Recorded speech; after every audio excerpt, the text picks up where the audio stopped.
Hello car lovers, this is a review of the 2017 124 Spider from Fiat. It's essentially a copy from the Mazda MX-5. They're built at the same place except they changed a bunch of things. Most notably, the exterior styling is uniquely Fiat. This car is a looker, no question, no question. This vehicle starts at $30,000 and rounds out at $40,000 all equipped. There's also an Abarth model available with more power, a limited slip, and optional Brembo brakes.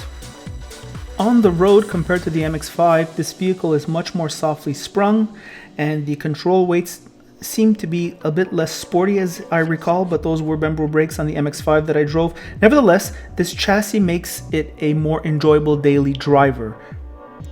The build quality on the inside is equal to the MX-5, and there are less different styling cues. The exterior is more unique than the interior. The fit and finish is of reasonable quality, and some of the surfaces are actually soft touch.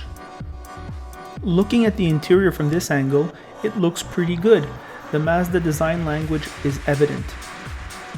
This car came manual, and the short throw shifter really makes it feel like a driver's car. The seats are not those Recaro seats that I tried on the MX-5. These seats in the Fiat are actually super comfortable with a decent quality leather. In fact, this one came with the optional Bose sound system, and it even has speakers in the headrests. What a bunch of animals. The craftsmanship in this vehicle is on par with what you'd expect from a $30,000 to $40,000 vehicle. Once again, there's not a lot of room here. Everything is small. It's like you're in an airplane bathroom. The knobs are small, the vents are small, everything is small in this vehicle. When the top is down, the visibility in this vehicle is a perfect 360 view. When the top is up, you can see in front and on the sides, but rear 3/4 is very, very challenging. This has to be one of the most driver-focused instrument clusters I've ever seen. There's the dials to control the infotainment. The steering wheel and the shifter were my two favorite driver interfaces. The engine, it's a 4-cylinder turbo. It does 160 horsepower, but a really fat 184 pounds-feet of torque, and that starts at about 2,500. And this engine does have a really nice exhaust sound. Here, I'll have you guys listen to it.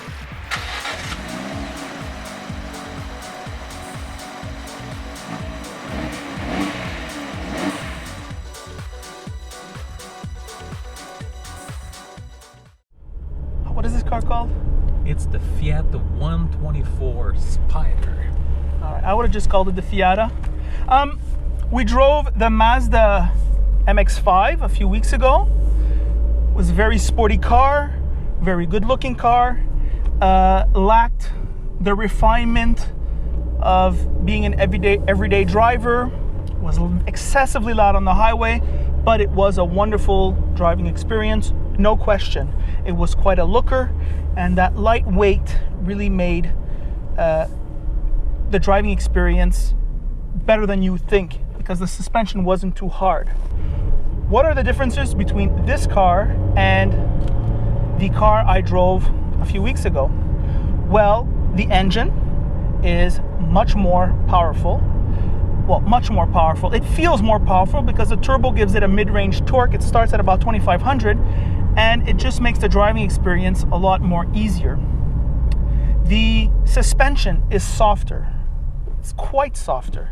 But it isn't sloppy. You can still drive this car fast and have a nimble feel because it's so low to the ground and it weighs so little. So the driving experience is still very good despite the much more softer suspension. The plus side of that is you have a suspension that you can easily daily drive. I mean, it works really well. What else about this car that's different? Well, the sound insulation. The sound insulation, especially on the highway, is noticeable in this car.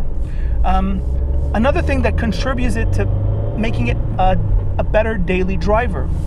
The control weights are all not too sports car harsh also. This shifter is wonderful. I don't know if it's different than the Mazda. I can't remember if there's any difference. This steering wheel has nice grips at the 10 and 2. The leather is a different type of leather. I don't think it's a better leather, but it has a softer, more premium feel perhaps. I'm enjoying this steering wheel more. Apart from that, it's economy class in here, right? If you're over 6 feet, just forget about it.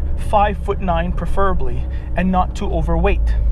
The seats are a lot better than those Recaro equipped seats in the MX-5. The Recaro car seat company consistently makes seats that I detest absolutely. They're way too firmed up for daily use.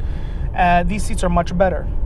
Really, what the difference is between this car and the Mazda product, MX-5, is really, this is a much better daily driver.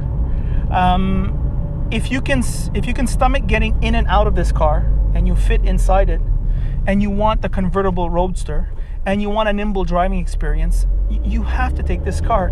And Ross makes the counter argument that the engine is, the reliability, there's a bigger question mark on this car than there is for the Miata. I agree with him. Like, anytime you have a turbo, you're augmenting the mechanical complexity, and that's just life, but you're really getting more. So I think you can make a decision now which version you want based on these reviews. And that's the review.